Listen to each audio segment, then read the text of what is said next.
So thanks for having us at the ranch. As Elijah was saying, every time I drive up here too, I'm always so thrilled. Even though I work at Lucasfilm, it's still, I think anyone that works here is still thrilled to drive up here every day. Thank you. Yeah, it's just wonderful. So to start, going back to Strange Magic, could you tell us a little bit about why you wanted to make this film? Well, it started quite a while ago, about 15 years ago. And I just got the idea that it'd be fun. I mean, I love to do musicals. And I love to do musicals using my favorite music. So it kind of harkens to my Star Wars days. And, Wanted to make this film. well, it started quite a while ago, about 15 years ago. And I just got the idea that it'd be fun. I mean, I love to do musicals, and I love to do musicals using my favorite music. So it kind of harkens back to my pre-Star Wars days. And I thought it'd be fun to make a film that was more for tween girls than Star Wars, which was for tween boys, even though in the end, everybody loved it, and girls love it. And, it all worked out. So I'm hoping that this one, even though it's more teen girl centric, it's hopefully will engage all the boys and everybody will like it. And because it's at that magic age, where you don't make movies unless it's Hunger Games or something, the idea of an upbeat, fun, simple movie just appealed to me. I was, I'd finished all the Star Wars and everything. I was producing films, but I wanted to do one that I could actually get my hands dirty. So we started with a small group here, designing things and doing animation tests and doing this. And so it went on for years and years and years. I was kind of doing it on the side. And then it kept growing, and it's one of those just fun movies. I love doing it because I love the music. I love, coming to work on it. I love, I love watching it, which is the key in the end for me. It's just something I did for the fun of it. I love watching it too. I tell Gary every time I watch it, I always cry, and I don't know how many times I've seen it. And we were talking the other day with a bunch of us, with Kathy and everyone, and I remember you said that the film is about how everyone deserves to be loved, and I think that that's so true. How did that theme emerge for you? Did it emerge when you had the idea, or was it more in the process? Well, the original process was to make a movie that is the difference between being infatuated and being truly in love. And again, since being infatuated ultimately is about surface issues, being really in love is about interior issues. I wanted to make a movie about that, which is that, in the end, it's very easy to be infatuated with somebody, and of course people are infatuated with boy bands and beautiful people and all the things you read in the magazines and all that kind of stuff. But in the end, from experience, you don't really want to be married to somebody like that.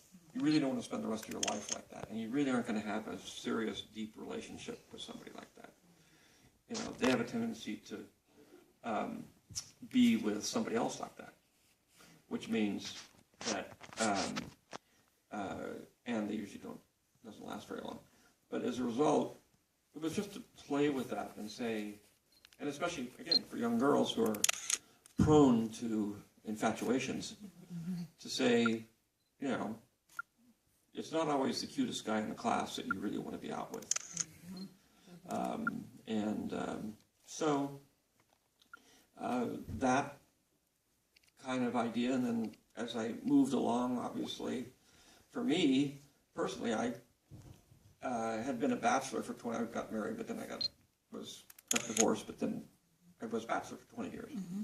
And I said, well, I'll never fall in love again. It's just not going to happen. I was the old cranky bog Hence the king. I'll never fall. It's never going to happen to me. I just will never find anybody. And I found somebody who doesn't look at all like me, doesn't, I'm a 60s radical, government, unhappy, Wall Street hating person from San Francisco. And I ended up meeting a woman who's a head of a big investment management firm, who's on Wall Street, who doesn't look like me, doesn't, is the last person you would figure would fall in love with a ball king. Or I'd fall in love with her, since I'm not into princesses. She's kind of a beautiful princess, too, yeah, actually. now I got a princess, and I got a little princess coming up. And my other princesses who have gone on to bigger and better things. But so as time went on, it became more meaningful to me, because I realized that in the end, like with my wife and I, we fell in love because we were exactly alike inside. It's like the movie. It's just you say, well, I hate this stuff. Oh, well, that's you're surprised. And you realize that you have so much in common, but you would never have thought it on the surface. And it's the same thing again with, like, Roland, which is, the classic pretty boy. And, that story has been told over and over and over again. But at the same time, it needs to be retold. It's the same thing I did when I started doing Star Wars and thinking about mythological motifs, and the fact that kids need to, at 12 years old, to me, adolescence is a key period in a child's life. And to make movies for them to say, look, these are the issues. They may seem obvious to us because we've been through it. Maybe your parents have told you about this, maybe they haven't. But you need to know the story of why you have friendships and what a friendship means. Why there are things in the world that are bigger than you are. Why, your complicated feelings with your parents and all these kinds of things are not unusual. They're not just you. This is something that everybody goes through. And so this is kind of the same thing. It's I won't call it a myth, because I beat that one to death with Star Wars, but this is a fairy tale. Same thing, only much sweeter. I just love hearing that, because we know that you think that deeply about the stories you tell, and as we carry on your vision, we try really hard to go that deep with it. So it's great to check in with you and just be reminded of what we're doing here. And even if it's not a myth, it's an archetypal kind of experience, like heartbreak, love, heartbreak, healing. Like, well, many people, most of us will go through that in life, and it's not easy, but it is, in a way, universal. So, well, it's a story that needs to be told every generation, because the little girls growing up, or boys, they don't know any of this stuff. By the time they reach 12, they're very confused. And even though we all know it, and, oh, I've seen that, that's been told over and over and over again. Well, it needs to continue to be told over and over again. You can't sort of let kids slip through the cracks and say, oh, yeah, I was in the generation that didn't get that message. But the message is so simple, and, it's been around for thousands of years, that it's, it can always be retold. My favorite part is the redemption at the end. Like, you might go through something really terrible, but you can be surprised and find healing around the corner from the most unexpected experience, from the most unexpected person. Well, it's also, there's an issue on this one, which is, I made it for older kids. It doesn't mean it's like Star Wars. I mean, 5-year-olds watch Star Wars, and you got people with their face burned off crawling up volcanoes and things. And the kids seem to somehow survive it. But one of the things, especially for young girls, is to be brave. That's a key element. We don't beat on it here, but in the end, she's, the princesses are brave. Especially Marianne. I mean, she goes from being a princess who's afraid of the dark forest and everything, to somebody who's actually facing things that are scary and getting through them. I'm going to switch gears and talk about music for a little bit, because you were one of the first directors to use popular music as a soundtrack, and an integral part of the story in American Graffiti. That's what you did, and that's a CD I know. A movie I loved, and I had that soundtrack in the 90s in high school and listened to it over and over and over again. I love the oldies. Can you tell us a little bit about what attracts you to popular music as a filmmaker?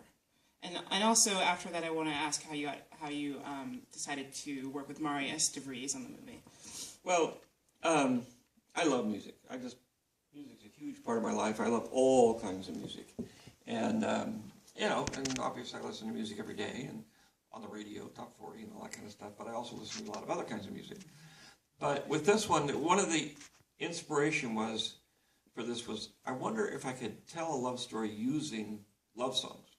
I could just take them and string them all together so they actually told the story, which was the original challenge. Now, in the beginning, the movie was about twice as long as it is now, which means it had about twice as much music.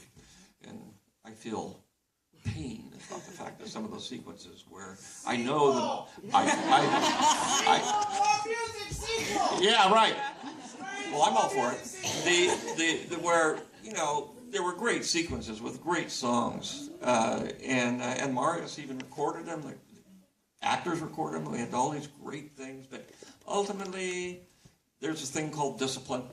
There's a thing called you have to because I could make a 5-hour musical like this. It's like American Graffiti. I could sit and listen to it all day. And that's part of it. That was part of American Graffiti. Is I just wanted to have a movie that I could sit in the editing room and listen to and have a good time. And it's the same thing. This is my pre-Star Wars period. I've gone back. I'm going back in time. And I tell people, I'm going to go back and do experimental films like I did in college. Well, this is getting myself back there, which is just a fun movie that I love to listen to, and and a lot of the songs were my favorite songs, but a lot of them really had to do with trying to tell the story. Trying to say, well, I need them to say this and that thing. Let's find a song where they say that. Steve, who's here somewhere, hiding back there, he had to, I said, I want a song that has these words, and so he came up with 3 or 4 songs, and we go through them and say, well, that doesn't really tell a story. This is a little off, or this is, until you found the right one that actually, one, had the musical mood that would get us from point A to point B, but also actually say the words that the actors are supposed to say to each other in the song.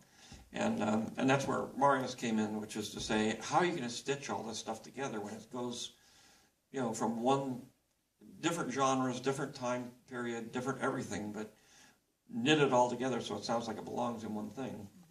And he's a genius at doing that. He did it in Moulin Rouge, and I had a lot of faith in him, being able to pull it off. Although, ultimately, with all these guys, I beat him to death.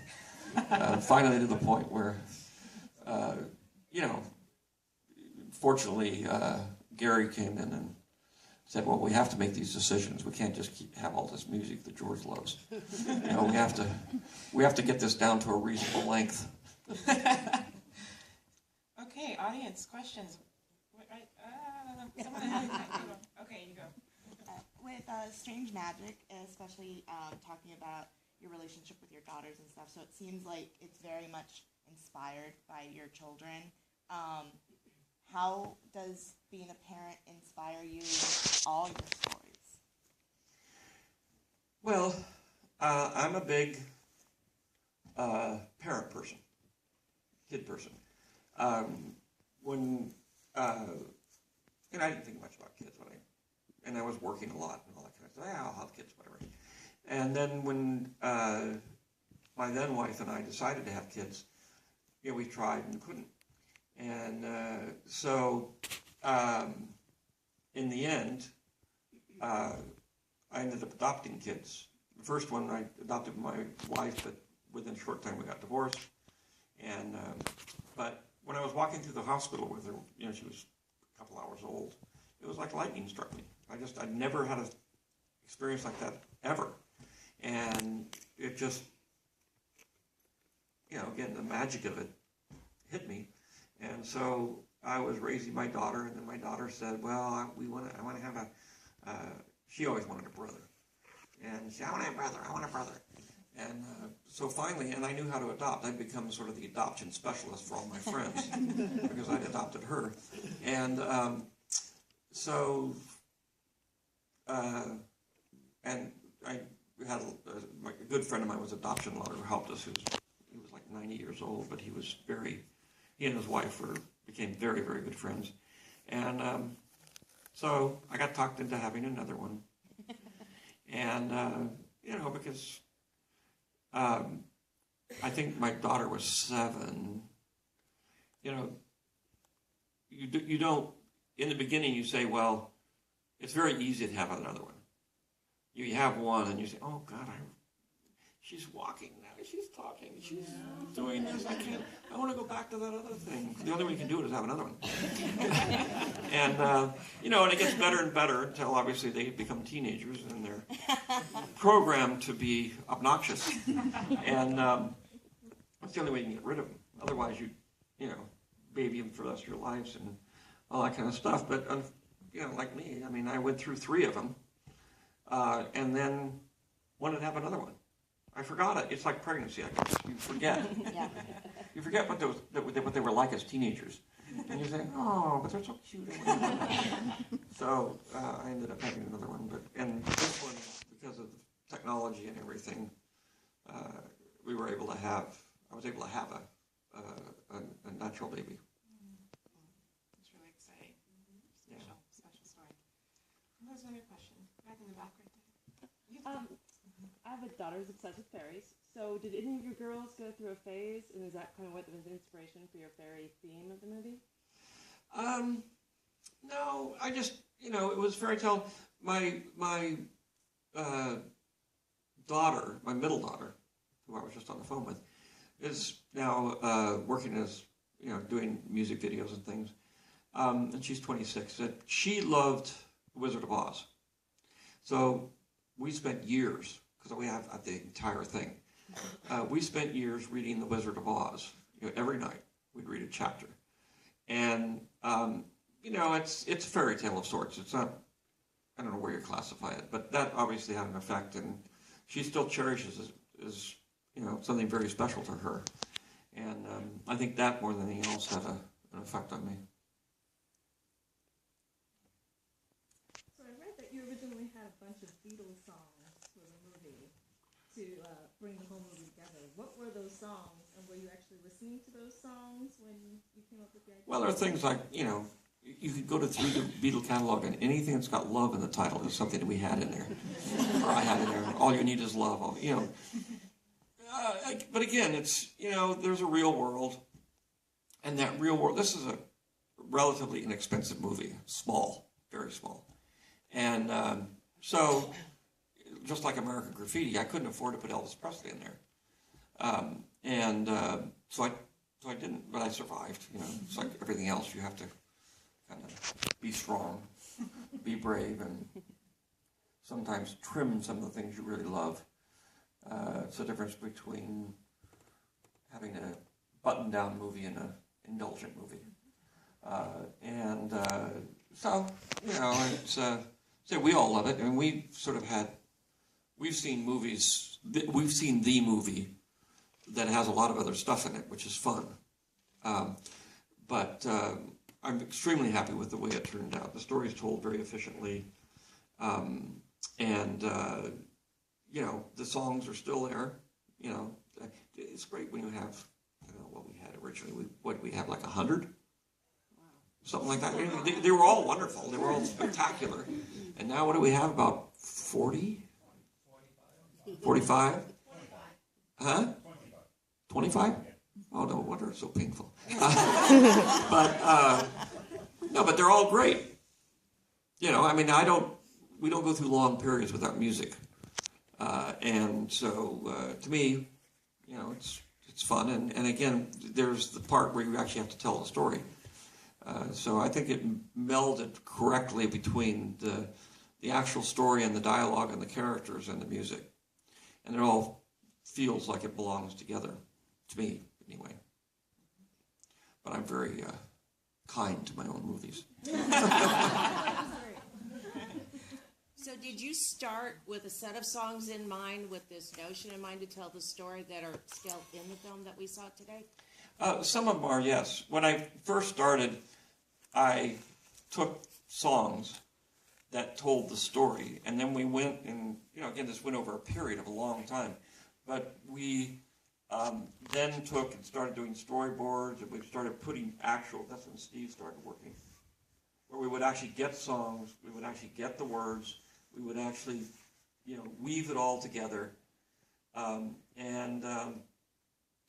then obviously it ended up coming out very long, and we had to be more, it had to have an evolution where some of the story was told in dialogue, some of the story was told in music, and the story itself had to be tightened down, and things connected, which in just using music you couldn't do. One more quick question. So compared to the animation and visual effects that ILM used in Rango, how have those changed or improved at all since that movie, compared to what you see now in Strange Magic? Well, they're different. Every movie has a style.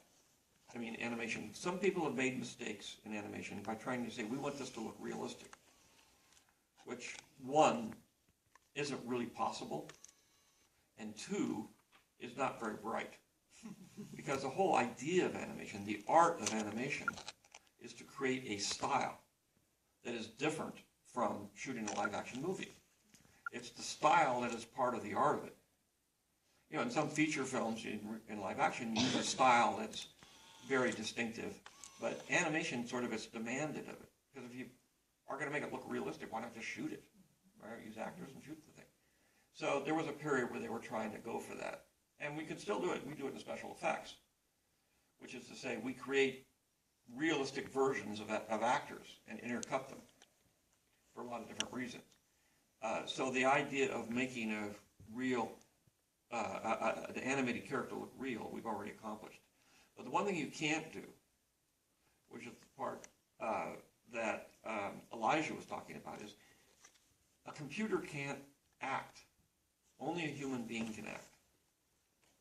It's just computers aren't crazy enough. So, and that magical thing called talent, which is what an actor uses to create empathy, to create character, that's something you can't do. You can actually make we can make copies of people, but they can't be human. You need a human being behind them to be the voice, and that's why when we go and you put a camera on the actor, you want to capture the magic of that actor. An animator can do it, and that's part of the art of animation. But it helps an animator if he's got something to work with. So, and the animator still, which I don't know what Elijah knows, but there were some animators over in Singapore and places like that from all over the place pretending to be Elijah. Looking in the mirror, making faces, as they would say, improving his performance, which is controversial, but at the same time, it's a different. Elijah does it out of his soul. He does it, standing there and being himself, playing a part that he has conceived of in his head. An animator does the same thing, but they're in the scene, and they're saying, I'm going to try to make this fit in this scene, and to make his facial expressions, his thing, go to that next level. Because Elijah couldn't do it because he was locked in a room like this, only it was like, 5 feet by 5 feet, and all green and dark. And it's hard to be in the place as an actor to do that. So you need the help of a co-actor, which is the animator. And so those two work as a team to create the character. And of course, like with digital technology, people say, well, you're just going to create all the actors, eventually the actors will go away. You can't. It takes twice as many actors to do an animated film as it does to do a real one. So, it's not something that people do to save money or for whatever other reason. They do it because ultimately, in this particular case, you're using a style, a particular style. And in this case, I wanted the style to be very realistic, much more realistic. Rango is, an animated film. It's got some, realistic looking stuff, but this is a whole different level of realism. And the idea was that you could go out in your backyard, and these guys all live out there somewhere. Right. They're in the grass. They're in the grass. George, thank you so much. It's so great to see you and talk about the movie. And one last question before I let you go. Of the 40-ish or maybe 100 songs that became 40 and then 25-ish, out of those that made it in the film, which would you say is You're not maybe, going to ask me that. maybe one of your favorites? Well, the one that started it is the opening song. That was the first song I picked. And now it's also at the end. But, yeah, I love that song. I Can't Help Falling in Love. I Can't Help Falling in Love. You know, it's, again, I grew up under the tutelage of Elvis. And my wife says I still have my Elvis puppet. But at the same time, you know, it's been recorded several times. Each time it's recorded, it's better and better. And it, to me, was the inspiration to say, this is what this movie is about. You know, wise men say only fools fall in love. And in my experience with love, as I was dating those 20 years, I was with had some girlfriends who I knew weren't right. I knew were, how would we say, high maintenance, difficult, all the things you don't want. Yeah, I fell in love with them. And ultimately, the only thing you can say is there's no accounting for love. It's just, no matter how rational you think you're being, you say, well, I'll never do that. You do it. And Love is strange. yeah, it didn't last, but we both tried. We neither one of us wanted to fall in love, and we both did. And we knew that ultimately it wasn't going to actually work. But you try anyway. Thank you so much. Okay.